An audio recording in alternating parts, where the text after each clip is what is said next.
Qu'est-ce que bien chanter? On me dit souvent j'aimerais apprendre à bien chanter, mais qu'est-ce que ça veut dire? Bonjour, je suis Antoine, votre coach vocal et je vais répondre à cette question aujourd'hui. Si vous souhaitez recevoir toutes les semaines gratuitement des exercices pour améliorer votre voix ou des conseils comme ceci, vous pouvez vous abonner gratuitement à la chaîne YouTube en cliquant sur le petit carré rouge qui est ici ou sur le bouton dans la description ci-dessous. Les personnes que je rencontre me disent souvent qu'elles veulent apprendre à bien chanter et je vous propose qu'on définisse ensemble ce que cela veut dire de manière à ce qu'il n'y ait pas de tromperie sur l'objectif. On peut catégoriser deux choses différentes. La première, c'est, je dirais, l'esthétique, ce que vous entendez. Est-ce que ce que vous entendez vous plaît?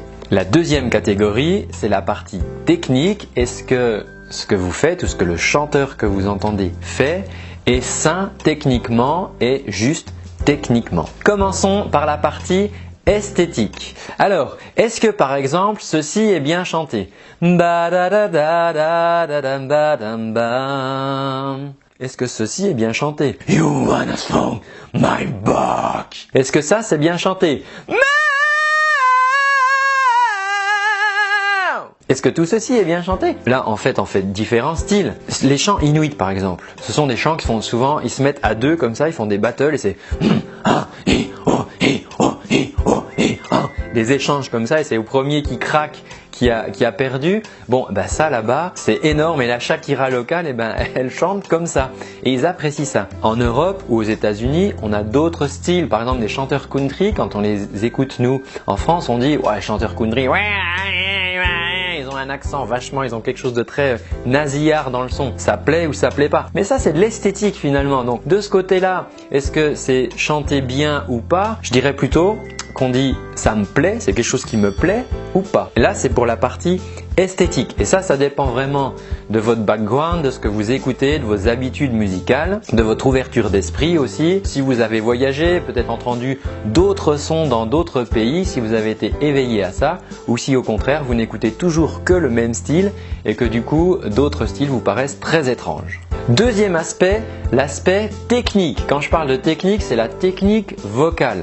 Est-ce que le geste est correctement effectué? Est-ce qu'il est répétable? Est-ce qu'il endommage ou pas la voix? C'est ça qui est vraiment important. Alors là, il y a beaucoup de paramètres, mais des paramètres principaux, ça serait par exemple la gestion du flux d'air. Est-ce que vous arrivez à conserver un flux d'air libre, aussi bien dans les aigus que dans les notes graves? Et ça, on voit quand on fait les exercices que souvent ça varie et c'est une des premières choses qu'on cherche à contrôler. Le flux d'air, c'est un petit peu le carburant de votre voix et vous en avez besoin tout le temps. Sinon, c'est un petit peu comme si vous rouliez en voiture et tout d'un coup vous roulez sur l'autoroute, on vous coupe le robinet d'essence, ça va pas bien se passer. C'est pareil quand on chante, on a besoin d'un flux d'air libre, d'une alimentation, d'un carburant tout le temps. Qu'on chante des notes aiguës, des notes graves, qu'on chante rapidement ou lentement. Un des deuxièmes paramètres, c'est la manière, ce qu'on appelle l'accollement, c'est la manière dont se touchent vos cordes vocales. Alors je ne vais pas aller forcément trop dans le détail, mais vous allez tout simplement pouvoir entendre. Si mes cordes vocales ne se touchent pas complètement, ça ne sera pas étanche et on va entendre de l'air dans ma voix. On entend qu'il y a un son très soufflé parce que simplement ce n'est pas étanche et il y a du souffle qui passe en même temps, qui se mélange du coup à mon son. À l'inverse, si mes cordes vocales sont trop serrées,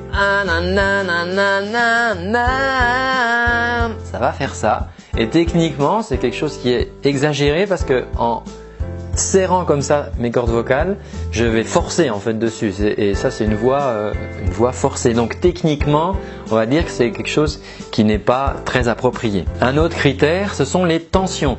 On peut quand on chante créer beaucoup de tensions dans la gorge, dans la mâchoire, la langue, pareil ici au niveau du torse et toutes ces tensions qui vont s'accumuler vont créer des crispations et votre chant ne sera pas libre. Donc là aussi techniquement, on dira que ce sont des petits défauts techniques ou en tout cas des choses à améliorer parce qu'à un moment, si vous avez trop de tension, trop de crispation, ça va vraiment handicaper votre voix. Après, il y a encore plein d'autres paramètres techniques comme une bonne articulation, une bonne gestion des voyelles, une bonne gestion, la qualité des consonnes, la position de la langue, les positions de la mâchoire, les qualités de résonance.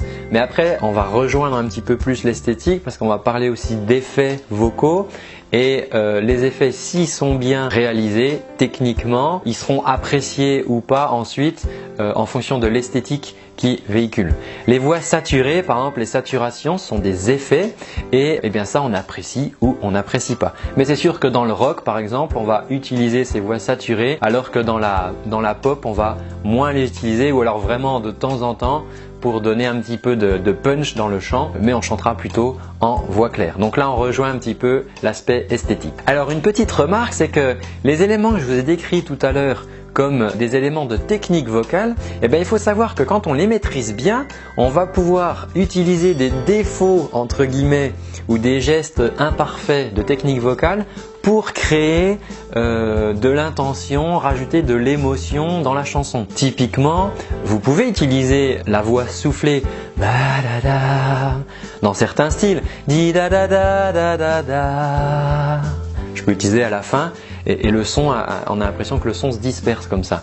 Donc certes, on a vu tout à l'heure que techniquement, ce n'est pas le meilleur des gestes si je laisse partir de l'air comme ça mélangé avec le son, mais par contre si je maîtrise cette situation, je peux l'utiliser à mon avantage comme des éléments d'interprétation. Pareil pour la friture, ça m'appelle cette chose là.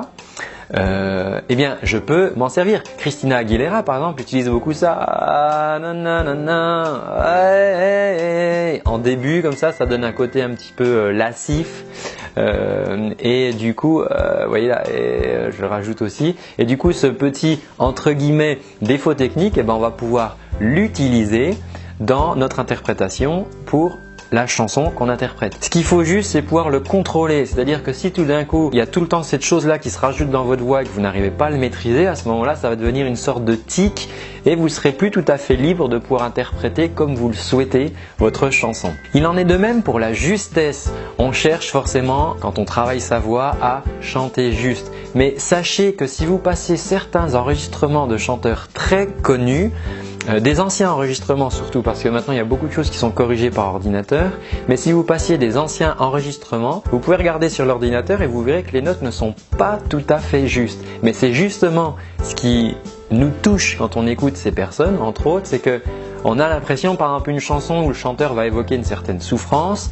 le fait qu'il ne soit pas tout à fait, qu'il soit quelques dixièmes de la justesse parfaite, ça va participer dans l'interprétation de sa chanson. Alors que s'il chantait extrêmement juste, ce qu'on peut s'amuser à faire avec un ordinateur d'ailleurs, c'est mettre les notes vraiment juste, ultra juste, ça devient quelque chose de très plat et ennuyeux. Donc je vous dis pas qu'il faut chanter faux, on s'entraîne, on cherche à chanter juste, mais quand on maîtrise vraiment ces choses-là, on peut se servir de petites injustesses, je ne veux pas dire fausseté, de petites injustesses comme ça, pour rajouter vraiment encore de l'émotion dans nos chansons. En conclusion, la question était c'est quoi bien chanter? On a vu donc qu'il y a deux catégories.